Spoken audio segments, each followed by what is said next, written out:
Centre और circle बाद में संक्षिप्त में मैंने छोड़ दिया था समय के अभाव से। पूरे ब्रह्मांड के अंदर सेंटर जो है वो शुद्ध आत्मा है। क्या है? सबकी अपनी अपनी शुद्ध आत्मा वो सेंटर है, और बाकी सब क्या है? सर्कल है।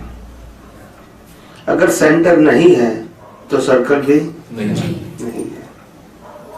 सेंटर के साथ सर्कल है और सेंटर के साथ अज्ञानता है, तो पुराना सर्कल खत्म होता है और नया सर्कल चालू हो जाता है, और इसी से हमारा जन्म मरण का चक्कर चालू हो जाता है।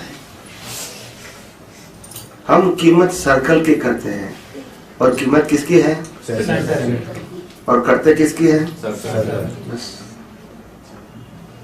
जिसकी कीमत शून्य है इसको हम पूर्ण मानते हैं, और जिसकी कीमत पूर्ण है इसको हम शून्य मानते हैं। शून्य का मतलब होता है कीमत करते ही नहीं, और जिसकी कीमत ही शून्य है उसकी हम कीमत करते हैं।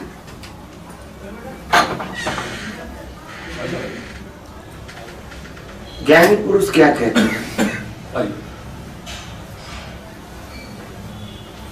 इस समग्र जीवन के अंदर, हमारे समग्र जीवन के अंदर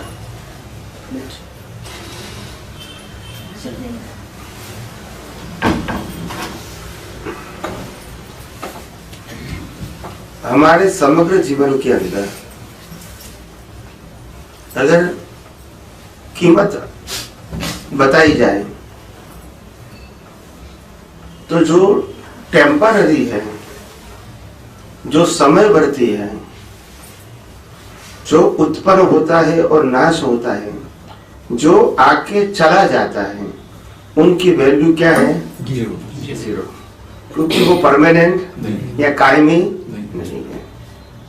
मगर जो आत्मा है वो परमानेंट है। वो न कभी आता है न कभी जाता है, न कभी उत्पत्ति होती है न कभी नाश होता है। तो उसकी कीमत 1 है।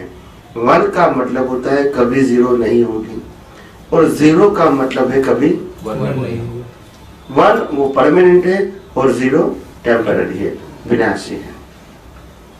तो हम अगर इसको समझने जाए अपने प्रैक्टिकल जीवन के अंदर, तो आत्मा की वैल्यू 1 है, शरीर की वैल्यू 0, संबंधों की वैल्यू 0, सत्ता की वैल्यू 0, संपत्ति की वैल्यू 0, साधन की वैल्यू 0, डिग्री की वैल्यू 0। जो भी रिलेटिव सत्य है जो हम 5 इंद्रियों से अनुभव करते हैं, सभी रिलेटिव सत्य की वैल्यू क्या है? 0। और हमारी वैल्यू है 1। मगर जब तक हम हैं 1 के रूप में, तब तक सभी जीरो की वैल्यू हो जाती है।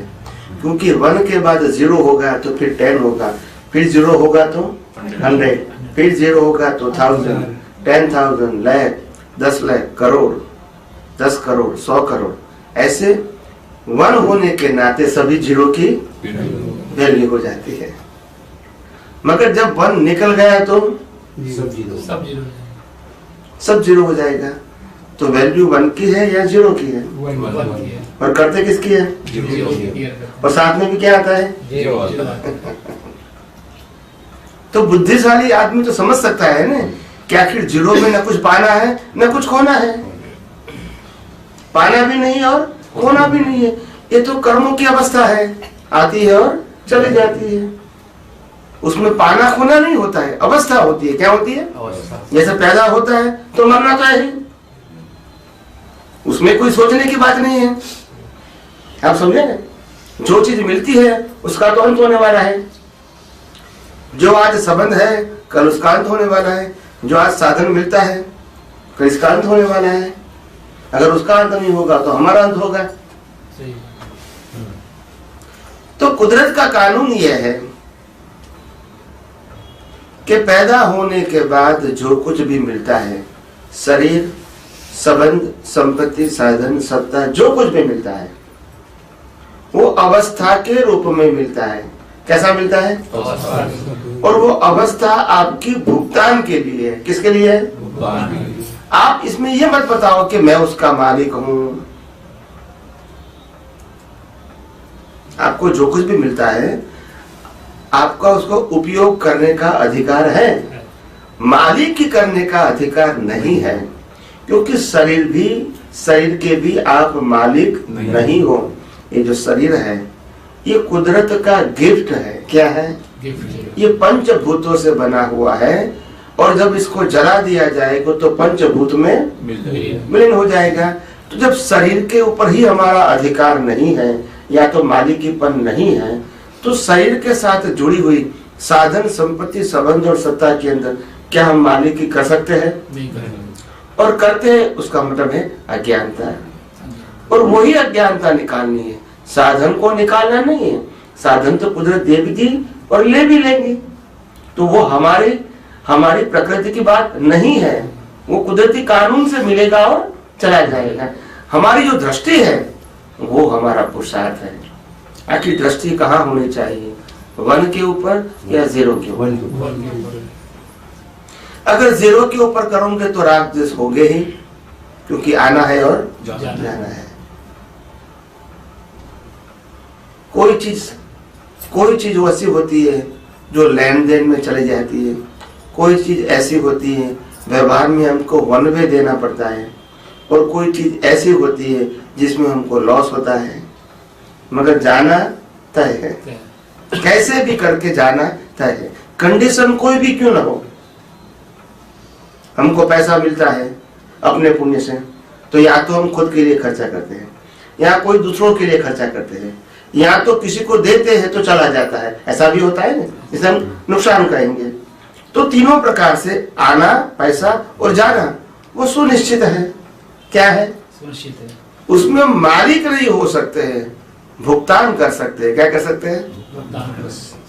अगर मालिक की भाव कर दिया वो ही हमारी अज्ञानता है, और अज्ञानता से ही राग द्वेष।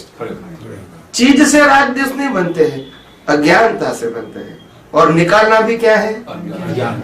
साधन को निकालने की जरूरत नहीं है, क्योंकि वो कुदरत देते हैं और कुदरत अपने आप ले लेंगे। जन्म दिया है तो मृत्यु भी वही देगी, इसके लिए प्रयास की जरूरत नहीं। जब जन्म और मृत्यु भी कुदरत के हाथ में है, तो जन्म और मृत्यु के बीच जो कुछ साधन संपत्ति सत्ता संबंध मिलेंगे वो भी कुदरत देंगी और ले लेंगे। ये कोई नई बात है? उसमें कोई हमारी बुद्धि, चालाकी, होशियारी काम में आएगी? नहीं आएगी। तो आखिर इसमें डीप में जाने से क्या फायदा? जो खुद ही समयवर्ती है। क्या है? हमारा जीवन भी क्या है? समयवर्ती है। हमको जो साधन मिलेगा वो भी समयवर्ती, संपत्ति मिला गया वो भी समयवर्ती, संबंध होंगे वो भी। तो जो समयवर्ती है वो तो अपने आप आएगा और तो उसमें हमको सोचने की जरूरत है नहीं है। और जब हम इसमें जब सोचने का प्रयास करते हैं बुद्धि से, बस तभी राग द्वेष शुरू हो जाता है, तभी क्रोध मान माया लोभ शुरू हो जाता है। और उसी का नाम है सांसारिक दृष्टि। उसी का नाम है जो व्यवहार सत्य है। क्या है? सांसारिक दृष्टि का मतलब होता है व्यवहार सत्य, मगर वो सनातन सत्य नहीं। तो व्यवहार सत्य ही संसार को चलाने का साधन है, संसार को चलाने का। और सनातन सत्य वो संसार को समाप्त करने का साधन है। व्यवहार सत्य वो असत्य नहीं है, मगर व्यवहार सत्य सनातन सत्य नहीं हो सकता है। आखिर मैंने जो पाया वो मेरा नहीं है, किसी के पास से मिला। सही है कि नहीं? और जो मेरे को मिला वो दूसरों के पास जाना ही है। मैं तो लेके जा सकता नहीं। तो वो तो जाना है, ये कुदरत का क्रम है। क्या है? कुदरत का क्रम, कुदरत का क्रम है। जैसे रिजर्व बैंक नोट को प्रिंट करती है 2000 रुपए की नोटों की, तो वो प्रिंट करेंगी तो मालिक तो वो है ना, मालिक तो वो है ना। फिर घूमते घूमते घूमते हमारे पास आएगी नोट, हम इसको पॉकेट में रखें, क्या कहेंगे मैं उसका मालिक हूं। प्रिंट करने वाला बोलेगा कि मैं मालिक हूं, तो आपके पास आएगा नहीं।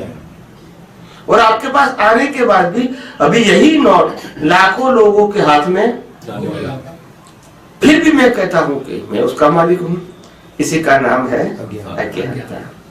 आपके पास है तो आप इसका यूज कर सकते हैं, मालिक कभी नहीं बन सकते।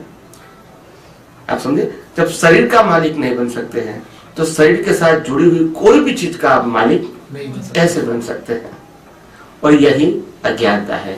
और वही अज्ञानता हमारी दृष्टि में है, व्यवहार में नहीं है। कहाँ है? और वही दृष्टि को मोड़ना है, बदलना है। आध्यात्म का मार्ग जो है, मुक्ति का मार्ग है, वो दृष्टि परिवर्तन का मार्ग है। कैसा मार्ग है? ये मन वचन काया को बदलने का मार्ग नहीं है। तो सीधी सादी बात है। क्या है उसमें? कोई टेढ़ी मेढ़ी बात नहीं है। उसमें न धर्म आता है, न संप्रदाय आता है, न कोई गुरु आता है, न कोई भगवान आता है, और न कोई क्रियाकांड आती है।